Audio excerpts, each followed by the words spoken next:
क्या कभी ऐसा हो सकता है कि सच्ची खुशी का राज निराशा में छिपा हो? सुनने में थोड़ा अजीब लगता है ना? पर आज हम एक ऐसी ही पुरानी कहानी में गोता लगाने वाले हैं जो खुशी के बारे में हमारी सोच को पूरी तरह से बदल सकती है। ये कहानी सीधे एक राजकुमार को सुनाई गई थी और इसका सोर्स कौन था? विदेहनगर की एक वेश्या पिंगला। तो चलिए पता लगाते हैं कि पिंगला ने ऐसा क्या सीखा जो आज भी हमारे लिए इतना गहरा और जरूरी है। इस सवाल ही अपने आप में एक पहेली जैसा है कि नहीं? लेकिन पिंगला की कहानी इसी पहेली की परतों को एक एक करके खोलती है। तो चलिए इस कहानी के दिल में उतरते हैं और देखते हैं कि आखिर सच है क्या। तो कहानी हमें पुराने विदेहनगर की एक शाम में ले जाती है। पिंगला, जो बहुत सुंदर कपड़ों और गहनों से सजी हुई है, अपने दरवाजे पर खड़ी है। उसकी आंखों में बस एक ही उम्मीद है कि कोई अमीर ग्राहक आएगा जो उसकी रात को कामयाब बना देगा। पर इंतजार लंबा होता गया। शाम ढली, रात हुई। शाम की उम्मीद अब रात की बेचैनी में बदल चुकी थी। सड़क से कई लोग गुजरे पर कोई भी नहीं रुका। आधी रात होते होते उसकी उम्मीद का महल ढहने लगा था और उसकी जगह एक गहरी चुभने वाली हताशा ने ले ली थी। और बस उसी पल, जब उसकी निराशा एकदम चरम पर थी, कुछ कमाल का हुआ। उस टूटन के एहसास के बीच से एक बिल्कुल नई समझ पैदा हुई। उसके अंदर वैराग्य का एक ऐसा भाव जागा जिसने सब कुछ बदल कर रख दिया। और यहीं पर कहानी का सबसे दिलचस्प मोड़ आता है। जरा सोचिए, जिस उम्मीद ने उसे पूरी रात तड़पाया, परेशान किया, उसी उम्मीद के टूटने से उसे असली खुशी और शांति मिली। यह हमें सोचने पर मजबूर करता है कि कहीं हम खुशी को गलत जगहों पर तो नहीं ढूंढ रहे। एक बात समझनी बहुत जरूरी है कि ये वैराग्य कोई उदासी नहीं थी, बल्कि ये आज़ादी का एक पल था। हाँ, ये चिंता से ही पैदा हुई थी, लेकिन इसने उसे एक ऐसी शांति दी जैसे मानो सालों का कोई भारी बोझ उसके कंधों से उतर गया हो। दिमाग की इस नई सफाई के साथ पिंगला को अब प्रकृति के वो सच दिखाई देने लगे जो पहले नजर नहीं आते थे। उसने अजगर में संतोष देखा, जो बिना मेहनत के जो मिल जाए उसी को खुशी खुशी अपना लेता है। फिर उसने मधुमक्खी में समझदारी देखी, जो फूलों को बिना कोई नुकसान पहुंचाए उनसे सिर्फ उनका सार लेती है। लेकिन साथ ही उसे ये भी एहसास हुआ कि हमारी इंद्रियां, हमारे सेंसेस एक दोधारी तलवार की तरह हैं। अगर इन पर काबू न हो तो ये हमें बर्बादी के जाल में भी फंसा सकती हैं। और प्रकृति ने उसे इसके भी कई उदाहरण दिखाए। देखिए, पहला सबक मिला पतंगे से। वो आग की चमक की तरफ इतना खिंचता है कि उसी में जलकर राख हो जाता है। ये एक सीधी सी चेतावनी है कि बाहरी सुंदरता का मोह अक्सर हमें विनाश की ओर ही ले जाता है। फिर आता है हाथी का उदाहरण। एक इतना ताकतवर नर हाथी सिर्फ एक मादा हाथी के स्पर्श के लालच में गुलाम बना लिया जाता है। ये दिखाता है कि कैसे स्पर्श की इच्छा हमारी आज़ादी तक छीन सकती है। ठीक इसी तरह हिरण शिकारी के मीठे संगीत में इतना खो जाता है कि अपनी जान गंवा बैठता है। ये हमें सिखाता है कि जो आवाज़ें हमें सबसे ज़्यादा अपनी ओर खींचती हैं, कई बार वही सबसे बड़ा खतरा बन सकती हैं। और आखिर में मछली का उदाहरण। बस एक पल के स्वाद के लिए वो कांटे में फंसकर अपनी जान दे देती है। ये हमारी जीभ की लालसा के खतरनाक अंजाम का एक साफ साफ उदाहरण है। इन सभी सबकों को देखकर पिंगला का ध्यान वापस अपनी हालत पर जाता है। वो खुद से कहती है, अरे मैं कितनी नासमझ थी। मोह और अपनी इंद्रियों के काबू में आकर मैंने एक मामूली इंसान में खुशी ढूंढने की कितनी बड़ी गलती की। वो और भी गहराई से सोचती है, मैंने अपनी सारी उम्मीदें एक ऐसी जगह लगा दी जहां से खुशी तो मिल ही नहीं सकती थी, सिर्फ दुख, डर और चिंता ही मिल सकती थी। और फिर उसकी सोच एक ऐसे मुकाम पर पहुंचती है जहां वो ये गहरा सवाल पूछती है, इस दुनिया के गहरे कुएं में फंसी आत्मा को, जिसे समय का सांप निगलता जा रहा है, उसे उस परम शक्ति के अलावा भला और कौन बचा सकता है? इस ज्ञान के मिलते ही पिंगला ने एक पक्का फैसला किया। उसने अपनी उन सभी इच्छाओं और उम्मीदों को जड़ से उखाड़ फेंका जिन्होंने उसे बांध रखा था। ये कोई त्याग नहीं था, ये तो असल में आज़ादी थी। संस्कृत में इस अवस्था के लिए एक बहुत ही सुंदर शब्द है, नैराश्यम। इसका मतलब वो नेगेटिव वाली निराशा नहीं है, बल्कि उम्मीदों और इच्छाओं के बोझ से आज़ाद होने पर जो गहरी शांति और खुशी मिलती है, ये वो है। ठीक वही जो पिंगला ने महसूस किया। और इस तरह हम कहानी के निचोड़ तक पहुंचते हैं, एक बहुत ही शक्तिशाली सिद्धांत जो पूरी बात को समझा देता है। आशा ही सबसे बड़ा दुख है और निराशा यानी आशा से मुक्ति ही सबसे बड़ा सुख है। और इसका नतीजा तुरंत मिला। जैसे ही पिंगला ने अपनी झूठी उम्मीदों को जाने दिया, उसे सच्ची शांति मिल गई और उस रात शायद सालों बाद वो एक गहरी सुकून भरी नींद सोई। तो ये थी पिंगला की कहानी जो हमें निराशा में ज्ञान खोजना सिखाती है। और ये कहानी हमें एक बहुत ही निजी सवाल के साथ छोड़ जाती है जिस पर हम सब सोच सकते हैं। हमारी जिंदगी में ऐसी कौन सी उम्मीद है जिसे छोड़ देने से शायद हमें भी शांति मिल जाए?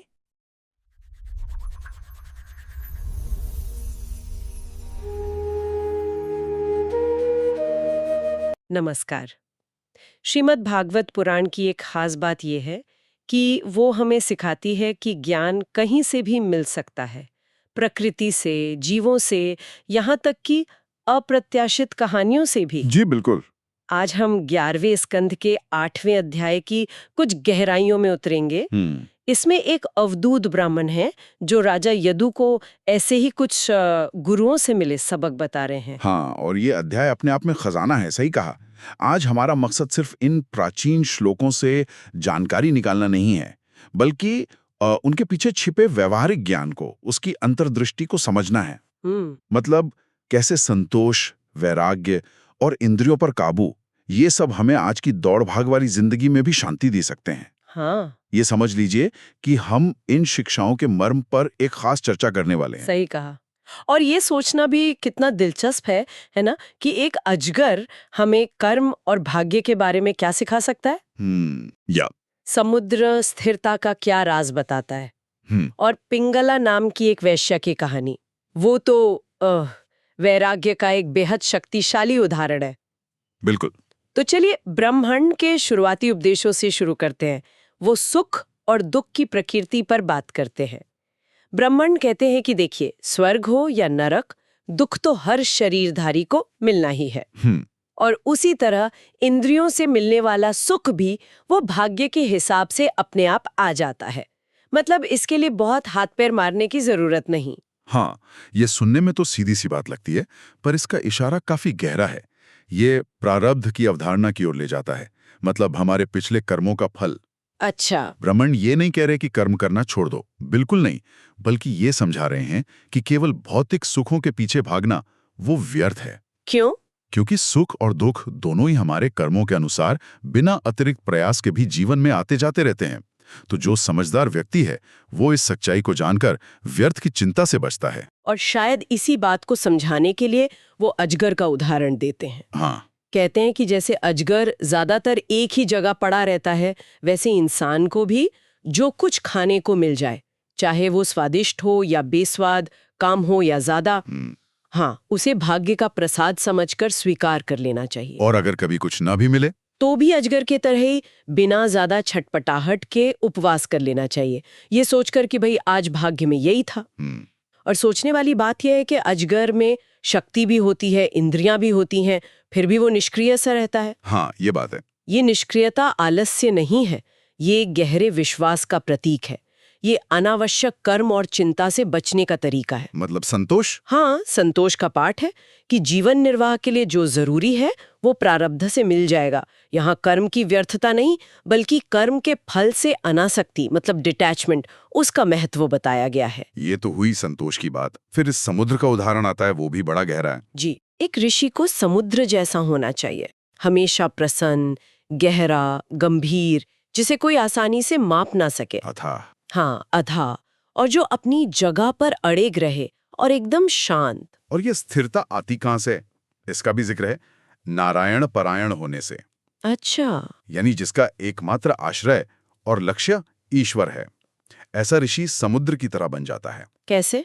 जैसे नदियां आकर समुद्र में मिलती हैं, तो समुद्र कोई अहंकार से उफनता नहीं है। और अगर गर्मियों में नदियां सूख जाएं, पानी कम हो जाए, तो वो हताश होकर सूखता भी नहीं, वो समभाव में रहता है। बिल्कुल समभाव में रहता है।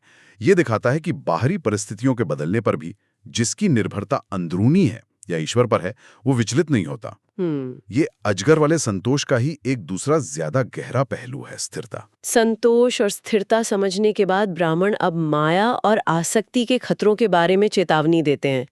ये एक दिलचस्प मोड़ है। हाँ, यहाँ थोड़ा सावधान करते हैं। वो कहते हैं कि जिसकी इंद्रियां वश में नहीं है, वो देवमाया रूपी स्त्री को देखकर उसके हाव भाव सुंदरता से मोहित हो जाता है। और ये मोह बिल्कुल वैसा ही है जैसे पतंगा रोशनी देखकर उसकी तरफ खिंचता है ना? पर असल में वो आग होती है। हाँ, वो पतंगा अंधकार यानी विनाश को प्राप्त होता है। और देखिए, यहाँ स्त्री सिर्फ एक प्रतीक हो सकती है। अच्छा। असल मुद्दा है इंद्रियों का आकर्षण, जो हमें सही और गलत का विवेक भुला देता है और विनाश की ओर ले जाता है। ये सीधे सीधे इंद्रिय संयम की जरूरत पर इशारा है। और ये सिर्फ इंसानों या रिश्तों तक सीमित नहीं है। ब्राह्मण आगे कहते हैं कि जो मूर्ख व्यक्ति स्त्री, सोना, गहने, कपड़े, हाँ, यानी माया से बनी इन संसारिक चीजों को ही भोगने लायक समझता है, उनमें ही सुख ढूंढता है, वो भी उसी पतंगे की तरह है। वो इन चीजों के मोह में अपनी विवेक दृष्टि खो देता है और अंततः नष्ट हो जाता है। ये भौतिक वस्तुओं की क्षणभंगुरता और उनमें आसक्ति रखने के गंभीर खतरे को उजागर करता है। ये दिखाता है कि कैसे माया हमें भ्रमित करती है। तो इन खतरों को जानने के बाद सवाल उठता है कि फिर दुनिया से जुड़े कैसे? हाँ, ये महत्वपूर्ण सवाल है। और यहीं पर ब्रह्मा हमें प्रकृति के कुछ और उदाहरण देते हैं। वो दिखाते हैं कि दुनिया में रहते हुए भी अनासक्त कैसे रहा जाए। बिल्कुल। मधुमक्खी का उदाहरण मुझे हमेशा बड़ा रोचक लगता है। हाँ, मधुमक्खी दो बातें सिखाती है। पहली है मधुकरी वृत्ति। मधुकरी वृत्ति? हाँ, जैसे मधुमक्खी अलग अलग फूलों से बस उतना ही रस लेती है जितने की जरूरत है और फूल को कोई नुकसान भी नहीं पहुंचाती। सही। वैसे ही ऋषि या साधक को अलग अलग घरों से बस शरीर चलाने लायक थोड़ा थोड़ा भोजन लेना चाहिए, किसी गृहस्थ पर बोझ बने बिना। ये तो न्यूनतम जरूरत और अहिंसा का सिद्धांत हुआ। जी। और दूसरी सीख भी उतनी ही महत्वपूर्ण है। वो क्या है? जैसे मधुमक्खी हर फूल से सार इकट्ठा करती है, वैसी ज्ञानी व्यक्ति को सभी शास्त्रों से, चाहे वो छोटे हों या बड़े, उनका सार ग्रहण करना चाहिए। अच्छा, मतलब ज्ञान कहीं से भी मिले, ले लो। हाँ, बिल्कुल। ये दोनों बातें मिलकर एक पूरा जीवन दर्शन बनाती हैं। जरूरत भर का लो, किसी को कष्ट मत दो, और जहां से भी ज्ञान मिले उसका सार ग्रहण करो। लेकिन संग्रह मत करो, जमा मत करो। अच्छा, संग्रह ना करने पर भी जोर है। हाँ, आगे मक्खी का उदाहरण देकर इसी बात पर और जोर दिया गया है। जैसे मक्खी आज का खाना कल के लिए जमा नहीं करती, हाँ, वैसे ही भिक्षुक को भी नहीं करना चाहिए। हाथी उसका पात्र है, पेट ही भंडार। क्योंकि अगर वो संग्रह करने लगता है तो उसी संग्रह के मोह में फंसकर नष्ट हो जाता है। ये अपरिग्रह वाली बात हुई। हाँ, अपरिग्रह यानी जरूरत से ज्यादा जमा न करने का सिद्धांत। ये हमें सिखाता है कि कैसे ज्यादा जमा करने की इच्छा ही हमें बोझिल बना देती है। संग्रह न करने की बात समझ आती है, लेकिन इसके बाद कुछ चेतावनियां थोड़ी कठोर सी लगती हैं, जैसे हाथी और स्पर्श का उदाहरण। ब्राह्मण कहते हैं कि भिक्षुक को युवती को पैर से भी नहीं छूना चाहिए, यहाँ तक कि लकड़ी की बनी स्त्री मूर्ति को भी। हाँ, कई लोग सोच सकते हैं कि ये आज के समय में कुछ ज्यादा ही सख्त नहीं है। ये सवाल स्वाभाविक है। देखिए, यहाँ शायद शाब्दिक अर्थ से ज्यादा प्रतीकात्मक अर्थ महत्वपूर्ण है। अच्छा, कैसे? जैसे हाथी हथनी के स्पर्श के आकर्षण में फंसकर पकड़ा जाता है और अपनी आजादी खो देता है। हाँ, वैसे ही स्पर्श या किसी भी इंद्रिय का तीव्र आकर्षण व्यक्ति को बंधन में डाल सकता है, खासकर उसे जो आध्यात्मिक मार्ग पर चलकर इंद्रियों पर विजय पाना चाहता है। तो ये स्त्री को नीचा दिखाना नहीं है। नहीं, मुझे नहीं लगता ये भाव नहीं है। ये बल्कि इंद्रिय सुख, खासकर कामों का आकर्षण की जो प्रबल शक्ति है, उसके प्रति अत्यधिक सावधानी बरतने का संकेत है, क्योंकि ये विवेक को भटका सकता है। इसे उस संदर्भ में देखना होगा। ठीक है, यानी ये गहरे संयम की बात है। फिर धन के लोभ के बारे में शहद चोर का उदाहरण आता है जी। कि लोभी व्यक्ति बड़े कष्ट से धन जमा करता है, पर न तो उसे दान में देता है, न खुद उसका ठीक से उपभोग कर पाता है। और अंत में होता क्या है, जैसे शहद चुराने वाला आकर मधुमक्खियों का जमा किया शहद ले जाता है, हाँ, वैसी उस लोभी व्यक्ति का जमा किया धन कोई और ले जाता है या उसका कोई सार्थक उपयोग नहीं हो पाता। यहाँ तक कहा गया है कि गृहस्थों के कमाए धन का भोग अक्सर वैरागी कर लेते हैं। हाँ, ये भी कहा है, ये धन के प्रति जो अत्यधिक मोह है उसकी निरर्थकता को दिखाता है। ये फिर से वही बात है, अपरिग्रह और अनासक्ति, हाँ। इनके महत्व को रेखांकित करता है। तो हमने देखा कि कैसे स्पर्श और लोभ भटका सकते हैं।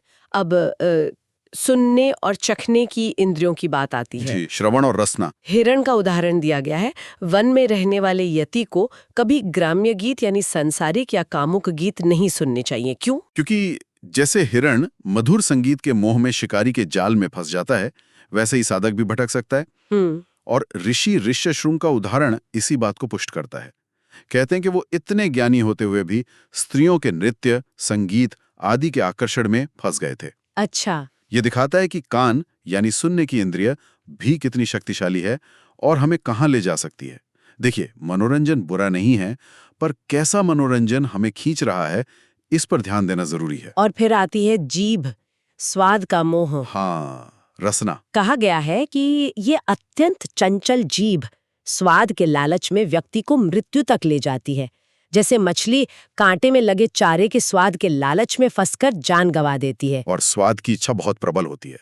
ब्राह्मण आगे कहते हैं कि उपवास रखकर शायद बाकी इंद्रियों को कुछ समय के लिए शांत किया जा सकता है, पर जीभ को नहीं। हाँ, ये तो है। उपवास में तो उल्टे जीभ की स्वाद लेने की इच्छा और बढ़ जाती है। ये तो अनुभव की बात है।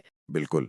इसीलिए ब्राह्मण निष्कर्ष देते हैं कि जब तक व्यक्ति अपनी रसना यानी जीभ पर विजय प्राप्त नहीं कर लेता, हाँ, तब तक भले ही उसने बाकी इंद्रियों को कितना भी वश में कर लिया हो, वो वास्तव में जितेंद्रिय नहीं कहलाता। अच्छा। जीभ को जीत लिया तो समझो सब इंद्रियों को जीत लिया। ये दिखाता है कि आत्मनियंत्रण की साधना में स्वाद पर संयम रखना कितना केंद्रीय है, कितना इंपॉर्टेंट है। इन सभी उदाहरणों और चेतावनियों के बाद अब हम उस कहानी पर आते हैं जिसे ब्राह्मण अपनी सबसे महत्वपूर्ण सीखों में से एक बताते हैं, पिंगला वेश्या की कहानी। हाँ, पिंगला की कहानी। ये कहानी दिखाती है कि कैसे गहरी निराशा और मोहभंग भी ज्ञान और वैराग्य का कारण बन सकते हैं। हाँ, और ये कहानी शायद इसलिए इतनी प्रभावशाली है क्योंकि ये आशा और निराशा के द्वंद्व को बहुत मार्मिक ढंग से प्रस्तुत करती है। पिंगला की कहानी का केंद्रीय भाव यही है, आशा ही परम दुख है और निराशा यानी आशा का त्याग परम सुख है। चलिए देखते हैं कैसे। तो कहानी यूं है कि विदेह नगर में पिंगला नाम की एक वेश्या थी। एक रात वो सुंदर श्रृंगार करके किसी धनवान ग्राहक की आस में अपने दरवाजे पर इंतजार कर रही थी। उम्मीद लगाए हुए। रास्ते से जो भी अमीर आदमी गुजरता वो सोचती शायद यही मेरा ग्राहक बनेगा, मुझे खूब धन देगा। मन में आशाएं पाल रही थी। लेकिन समय बीतता गया, लोग आते जाते रहे, कोई उसके पास नहीं आया। वो और ज्यादा पैसे वाले ग्राहक की झूठी उम्मीद में देर रात आधी रात तक बेचैनी से इंतजार करती रही। बेचारी कभी दरवाजे के अंदर जाती, कभी बाहर झांकती। चिंता और इंतजार में उसकी नींद गायब हो चुकी थी। और फिर वो क्षण आया जब धन की सारी आशाएं टूट गईं। वो थक गई, दुखी हो गई, चिंता से भर गई। और इसी गहरी निराशा और चिंता से क्या हुआ? उसके मन में निर्वेद यानी परम वैराग्य उत्पन्न हुआ। निराशा से वैराग्य। हाँ, ये एक अद्भुत मनोवैज्ञानिक मोड़ है। घोर दुख से परम सुख के बीज का अंकुरित होना। ब्राह्मण कहते हैं कि ये वैराग्य तलवार की तरह है जो आशाओं के सारे बंधनों को काट देता है। जी। और जब तक ये वैराग्य पैदा नहीं होता, तब तक इंसान शरीर और सांसारिक चीजों के मोह को छोड़ना ही नहीं चाहता। जैसे अज्ञानी अपनी ममता नहीं छोड़ पाता। बिल्कुल। अब पिंगला का आत्मसंवाद शुरू होता है, उसका ज्ञानोदय। वो अपनी मूर्खता पर पछताती है। हाँ, वो सोचती है, हाय, मैंने अपने मन को वश में नहीं रखा और इन तुच्छ अधम पुरुषों से सुख की कामना की। उसे एहसास होता है, अरे, मेरे हृदय में ही तो वो अविनाशी परमात्मा, मेरा सच्चा प्रेमी, सुख और आनंद का सागर मौजूद था। मैं उसे छोड़कर बाहर इन पुरुषों से सुख मांग रही थी, जिनसे मिलता तो केवल दुख, भय, चिंता, शोक और मोह ही है। वो अपने पेशे पर लज्जित होती है। मैंने व्यर्थ ही अपने शरीर को कष्ट दिया, धन के लालच में उन पुरुषों को रिझाने की कोशिश की जो खुद ही दयनीय हैं। फिर उसे अपने शरीर की असलियत का बोध होता है। हाँ, कि ये तो हड्डियों का ढांचा है, चमड़ी, मांस, खून, मल मूत्र से भरा, 9 दरवाजों से गंदगी बहाने वाला।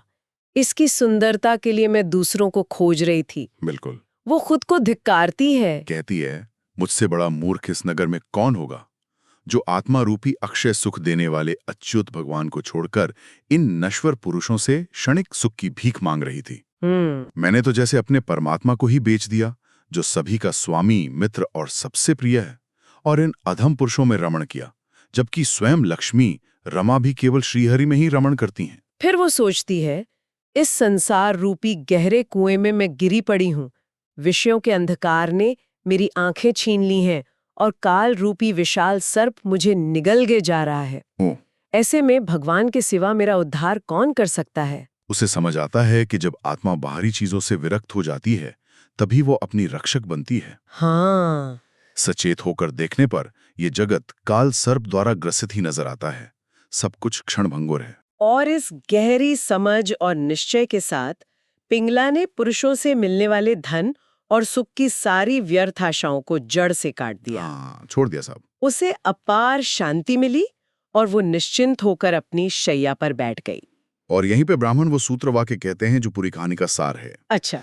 आशा ही परम दुख है और नैराश्य यानी आशा का पूरी तरह से त्याग कर देना ही परम सुख है। जैसे ही पिंगला ने उस रात ग्राहक की झूठी आशा छोड़ी, वो परम सुख की नींद सो गई। क्या बात है। ये वैराग्य की शक्ति है जो बाहरी परिस्थितियों पर निर्भर हुए बिना अंदर से शांति लाती है। वाकई क्या अद्भुत कहानी और कितनी गहरी सीख। तो आज हमने श्रीमद् भागवत पुराण के इस एक अध्याय से देखा कि कैसे अजगर से संतोष, समुद्र से स्थिरता, मधुमक्खी से अनासक्ति और सार ग्रहण करना, पतंगे और हिरन जैसे जीवों से इंद्रियों के खतरों को समझना, और पिंगला की कहानी से आशा के बंधन को काटकर वैराग्य और सच्ची शांति पाना, हाँ, ये सब सीखा जा सकता है। बिल्कुल। और ये सारी उपमाएं और कहानियां सिर्फ पुराने समय के लिए नहीं है, ये हमें आज भी रास्ता दिखाती हैं। हाँ, पिंगला की कहानी खास तौर पर ये याद दिलाती है कि बाहरी चीजों, पैसा, लोग, सफलता, मान्यता, इनमें स्थायी सुख खोजना एक भ्रम है। सच्ची शांति और संतोष का स्रोत हमारे अंदर ही है, जिसे हम वैराग्य यानी बाहरी चीजों पर निर्भरता छोड़कर और आत्मबोध यानी खुद को जानकर ही पा सकते हैं। और आज की इस चर्चा के बाद श्रोताओं के लिए सोचने की बात यह है कि आज की इस तेज रफ्तार जिंदगी में, जहां हम सब लगातार किसी न किसी बाहरी चीज से सुख, संतुष्टि या मान्यता खोज रहे हैं, पिंगला का ये अनुभव हमें क्या सोचने पर मजबूर करता है? क्या हम भी अनजाने में किसी ऐसी व्यर्थ आशा के पीछे भाग रहे हैं जिसे छोड़ देने से शायद हमें वो गहरी शांति मिल जाए जिसकी हमें तलाश है? विचारणीय प्रश्न है। इस पर विचार जरूर कीजिएगा।